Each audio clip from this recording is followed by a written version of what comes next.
Bonjour et bienvenue à cette 12e séance d'introduction juridique à la blockchain. Aujourd'hui, nous allons parler d'une question qu'on ne cesse de me poser. Quel est le futur du droit? Bon. Je parle du principe que personne ne peut deviner ce qui vient, ce qui se prépare, l'avenir.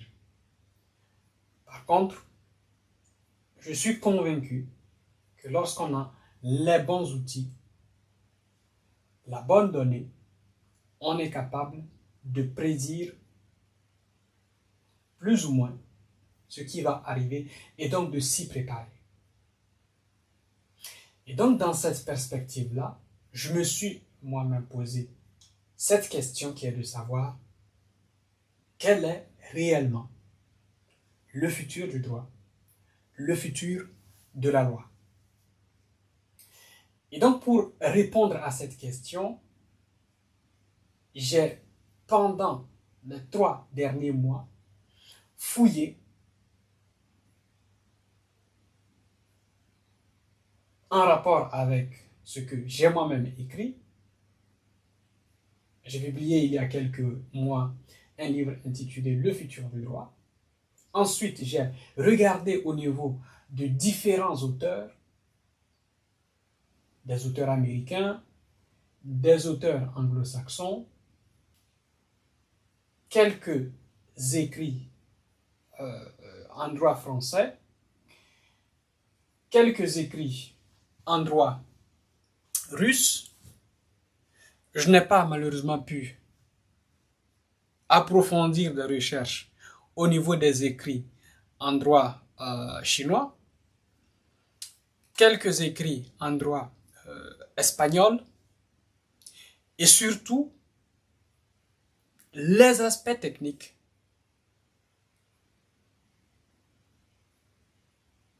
ou du moins technologiques de l'avenir du droit. Et donc, dans cette perspective,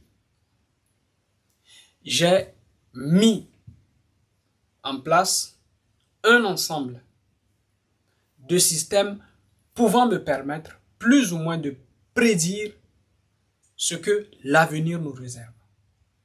Et c'est ce que je m'en vais vous présenter ou du moins partager avec vous durant cette 12e séance d'introduction juridique à la blockchain. Mon vœu le plus cher étant que vous saisissiez les opportunités qui viennent avec les changements que nous sommes en train de vivre et que vous en faisiez les vôtres. Et dans cette perspective, justement, nous vous accompagnons comme un guide dans ce nouveau monde dans lequel nous sommes depuis 2011.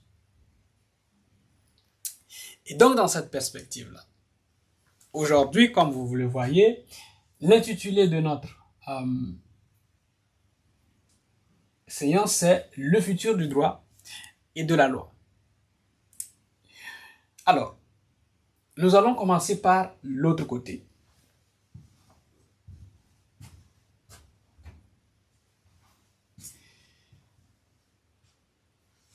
Il faut déjà savoir que le futur du droit est avant tout algorithmique. Il est algorithmique et il suit un modèle de construction dit modus ponens. Quel est ce modèle de construction que je vous invite à regarder à la séance 10? Eh bien, c'est un modèle qui est basé sur une suite logique qui dit ceci. J'ai A et B. Si A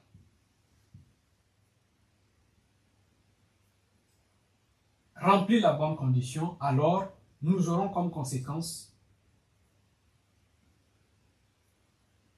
la réalisation de B. Et au niveau de la séance 10, je donne un exemple qui est celui-ci.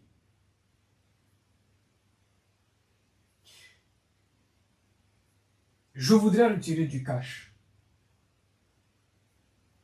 dans un automate bancaire.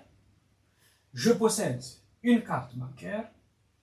Si j'introduis ma carte bancaire dans le système, ça c'est A, c'est que je suis censé avoir un mot de passe. Et donc, pour pouvoir récupérer ce cash, je mets ce mot de passe et en B, j'ai le déblocage du compte. Ça, c'est une conséquence dite légale. Parce qu'il va produire un ensemble de conséquences qui seront préjudiciables à la personne qui possède la carte.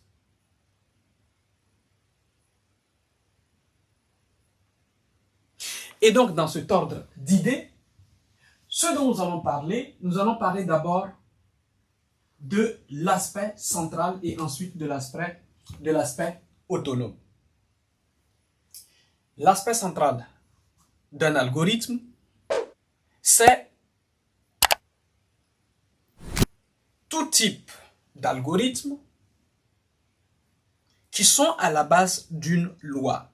Qu'est-ce que cela sous-entend? Cela sous-entend que nous allons transformer une loi, un article du Code civil, de la Constitution, en algorithme. Et ensuite, nous allons nous attendre à ce qu'il y ait une conséquence légale. Pourquoi? Parce que en transformant cet article en algorithme, on sous-entend que quelqu'un va produire un fait qui suppose une conséquence. Et donc, dans cet ordre d'idées, nous avons le fait qui se trouve ici. Le fait peut être soit dynamique ou alors statique. Un fait dynamique, c'est je voudrais acheter une maison. J'ai toute une procédure, tout un processus qui me permet d'arriver à la conséquence légale qui est que soit j'ai pu acheter la maison parce que je réunissais toutes les conditions, soit je n'ai pas pu acheter la maison parce que je ne réunissais pas toutes les conditions, mais dans tous les cas, on aura des conséquences légales imprévisibles.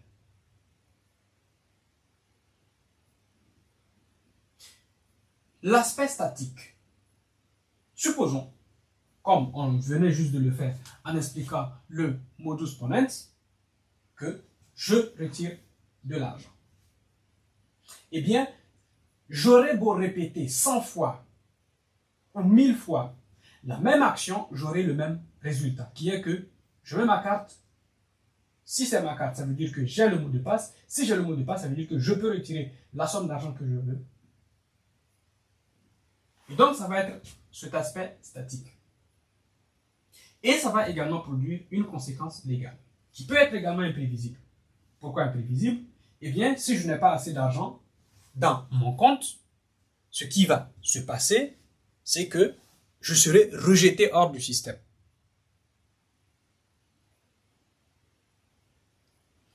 L'autre exemple qui peut rendre cette action imprévisible, c'est j'ai de l'argent et je me le fais voler par un pirate.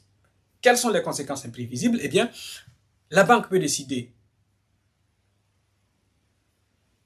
de me rembourser une partie de l'argent qui a été volé parce que cet argent était sous leur responsabilité, sous leur protection, ou la banque peut décider qu'elle est insolvable et donc qu'elle ne pourra pas me rembourser l'argent perdu lors d'un piratage. Et ça, c'est la conséquence légale imprévisible d'un algorithme centralisé. Ensuite, nous avons l'aspect autonome de l'algorithme, qui va suivre également le fameux modus ponens. Je donne un exemple.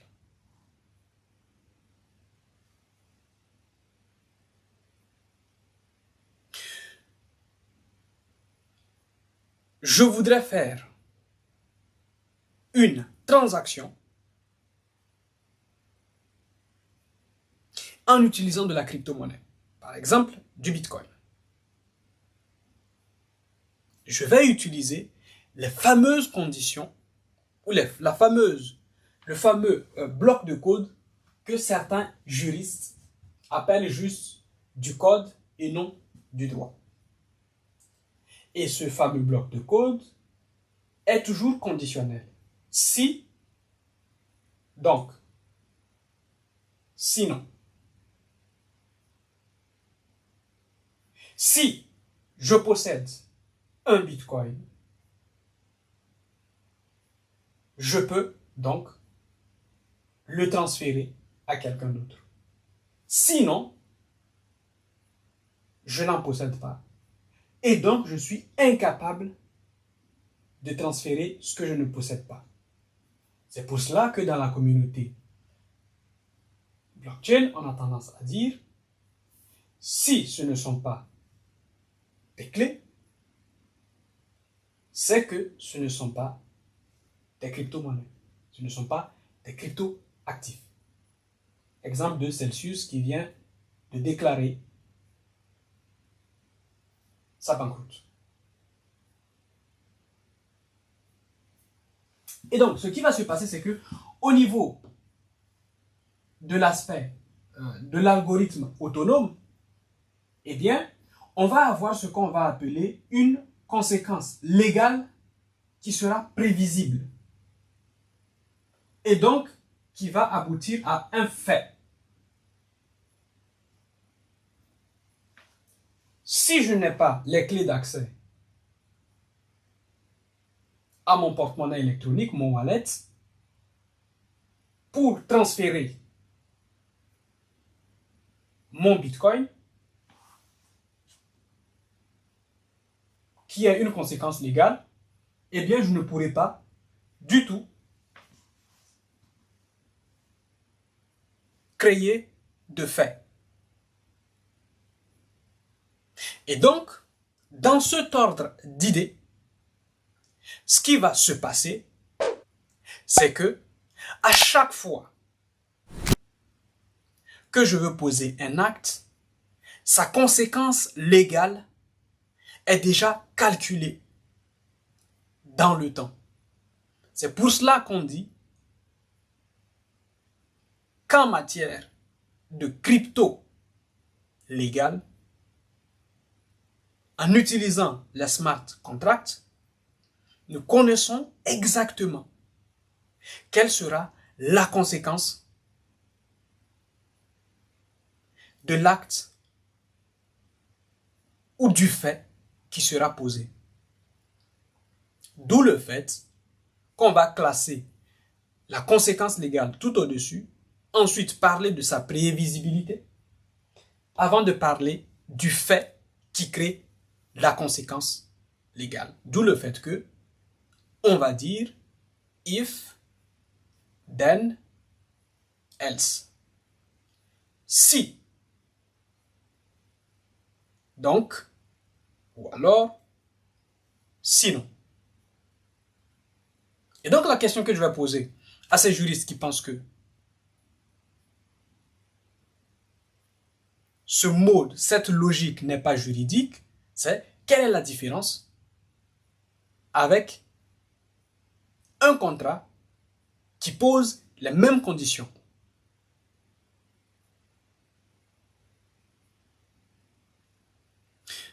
Nous continuons. Ensuite, nous allons parler du code statique et de l'intelligence artificielle. Ces deux-là sont un tout petit peu particuliers et peuvent à tout moment influencer un algorithme centralisé ou un algorithme autonome. Commençons par le code statique. Le code statique peut représenter ce qu'on appelle un algorithme légal centralisé, par exemple. Et donc, au niveau du code statique, c'est que les mêmes faits vont produire les mêmes conséquences légales et on va parler de déterminisme légal ou de déterminisme juridique. Pourquoi déterminisme? Parce que à chaque fois qu'on va poser les mêmes faits, à chaque fois qu'on va poser les mêmes actes, on va nécessairement avoir les mêmes conséquences légales. Je mets ma carte dans un automate, je récupère une somme d'argent. Je mets ma carte dans un automate, je récupère une somme d'argent.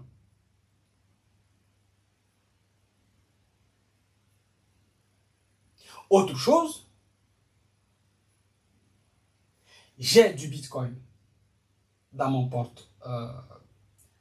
portefeuille électronique, je peux l'envoyer à qui je veux. Même fait, même conséquence légale, code ayant déjà déterminé quelle sera la conséquence légale.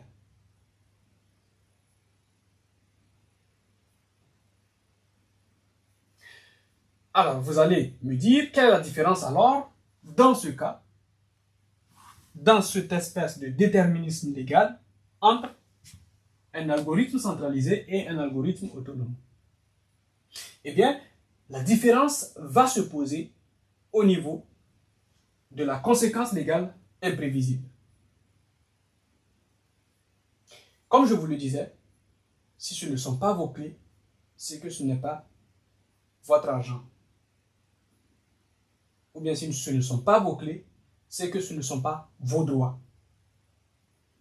Et c'est ce qui se passe ici. Parce que, au niveau de l'algorithme autonome, eh bien, cette partie va utiliser ce qu'on va appeler uniquement des contrats intelligents. Alors que au niveau de l'algorithme centralisé, eh bien, le système qui sera utilisé, ça va être plutôt un système centralisé, une base de données centralisée qui est manipulable, modulable à souhait par son propriétaire. Ici, même si c'est déterministe, eh bien, on va toujours avoir un seul propriétaire des droits.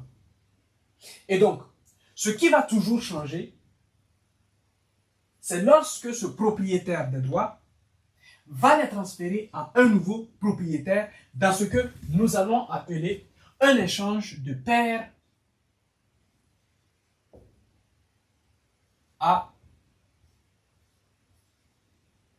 pair.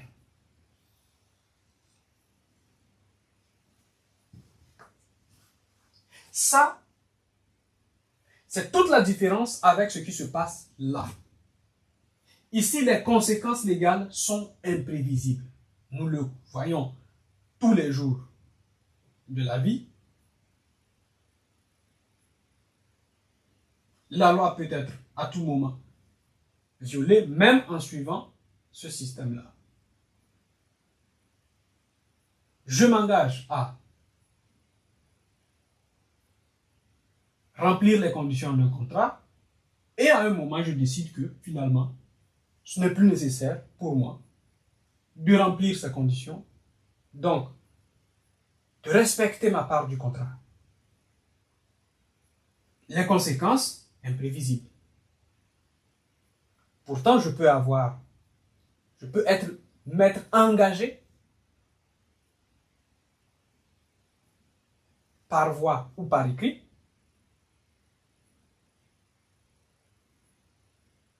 la personne, le co-contractant, peut avoir déjà avancé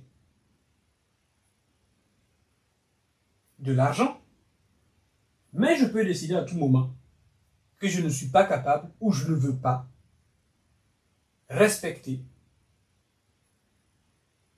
ma part du contrat. Ce qui n'est pas le cas au niveau des smart contracts.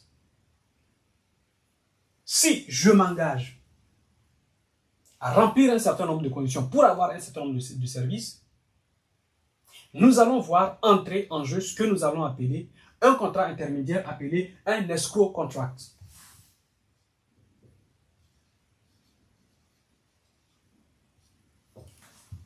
Un escrow contract, c'est un contrat intermédiaire. J'en ai énormément parlé au niveau de la 10e et 11e séance d'introduction juridique à la blockchain. Donc, voici ce qui se passe avec un code statique ayant une conséquence déjà déterminée. Dans le cas d'un smart contract, donc algorithme autonome, et d'un contrat dont les règles ont été interprétées sous forme d'algorithme centralisé.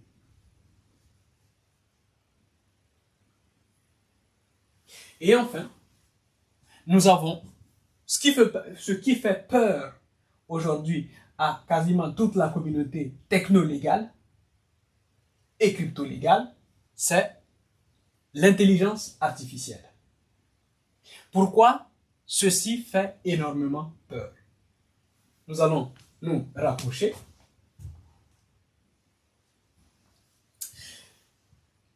L'intelligence artificielle fait peur pour une raison. Nous allons parler de configuration neuronale d'abord. Il faut, avant de mettre l'intelligence artificielle en fonction, l'entraîner. Il faut entraîner ces connexions neuronales, comme un cerveau,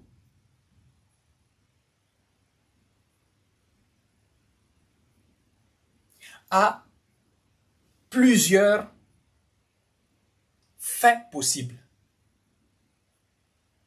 Le problème avec l'intelligence artificielle, vu que c'est une intelligence artificielle, c'est le fait que les mêmes faits ne vont pas nécessairement produire toujours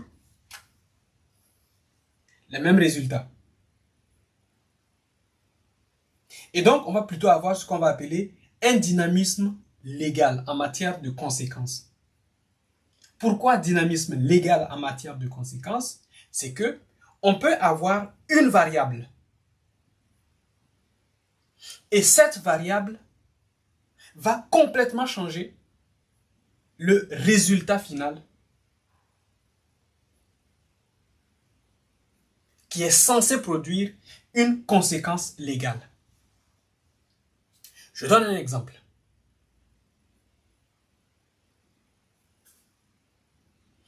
Et pour ça, nous allons partir sur au niveau des algorithmes centralisés et autonomes. Commençons donc par l'algorithme centralisé.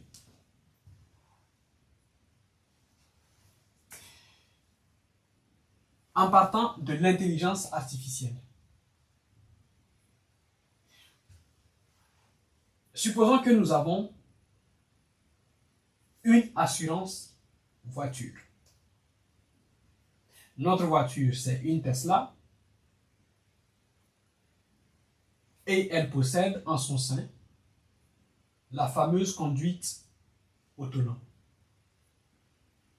Et pendant qu'elle roule, comme vous pouvez bien l'imaginer, eh bien, cette intelligence artificielle, cette fameuse conduite autonome, va à chaque fois récupérer de la donnée. Et supposons que vous faites un accident.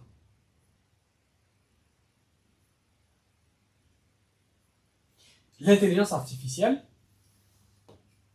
a récupéré les données d'avant l'accident, de quelques secondes avant l'accident. L'accident, c'est un fait.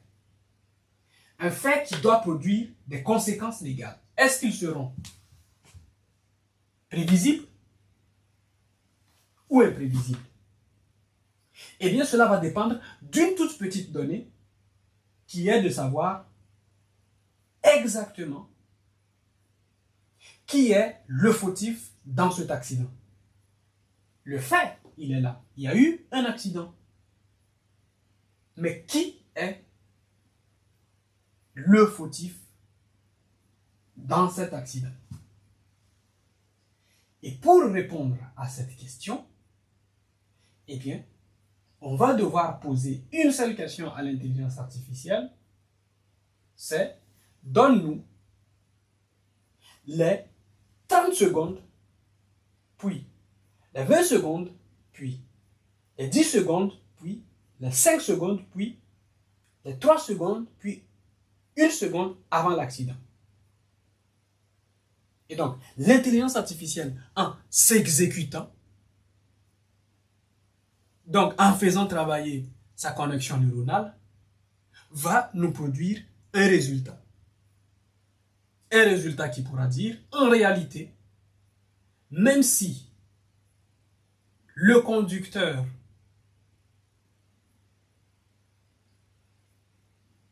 qui me conduit a eu l'accident, eh bien, en réalité, même s'il a été,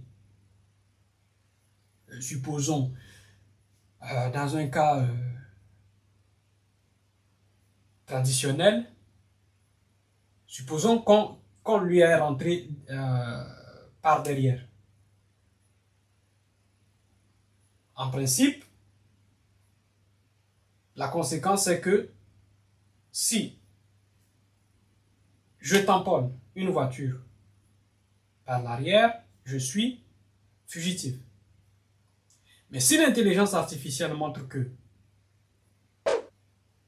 la conduite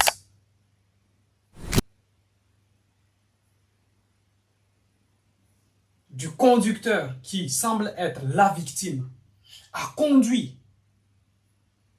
ou a eu pour conséquence qu'il soit tamponné à l'arrière, eh bien cela change du tout au tout la façon dont l'assurance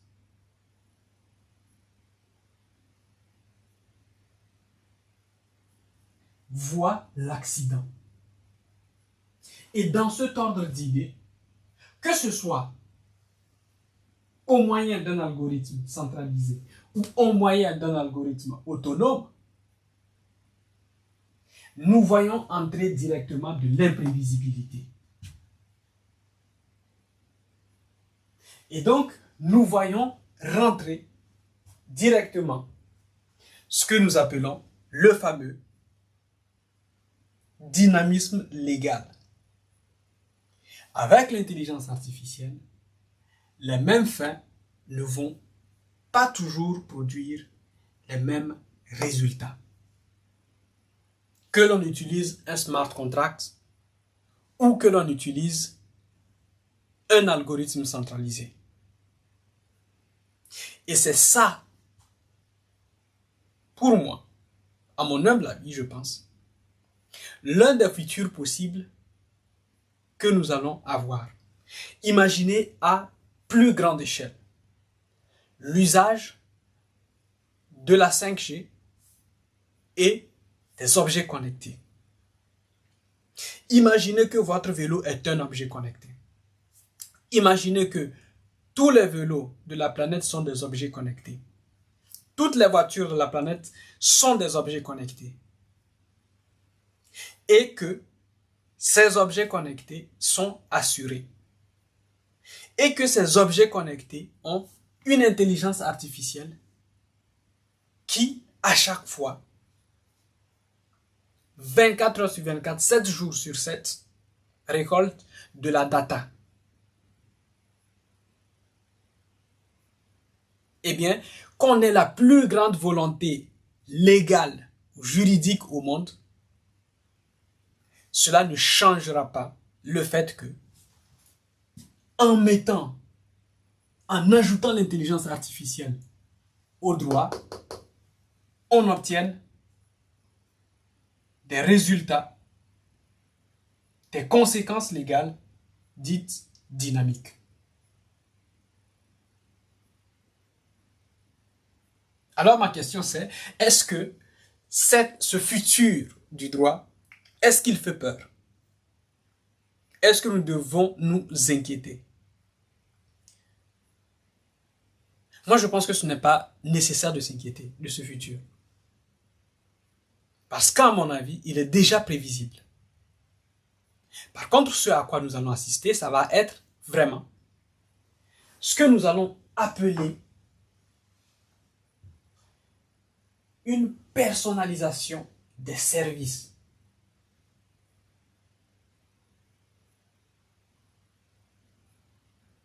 Une personnalisation des conséquences légales d'un acte, d'un fait.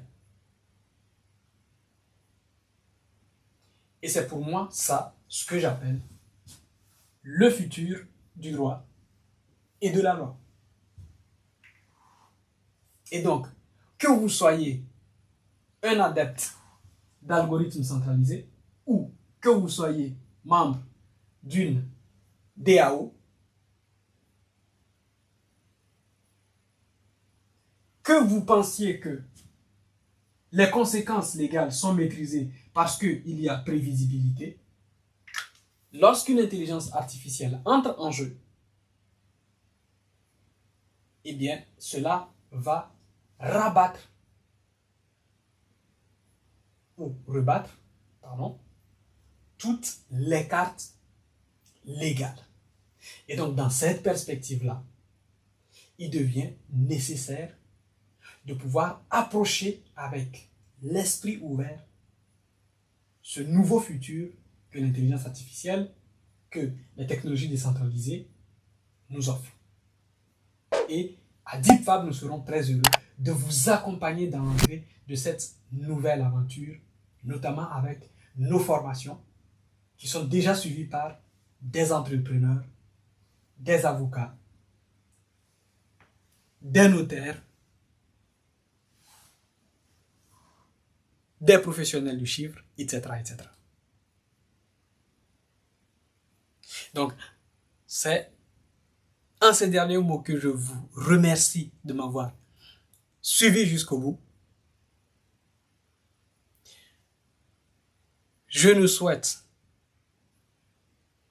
d'avoir une transition calme vers ce nouveau droit qui, à mon sens, est très très excitant. Du reste, n'hésitez pas à commenter, à me donner votre avis. Et moi, je vous revois la semaine prochaine pour la 13e séance d'introduction juridique à la blockchain.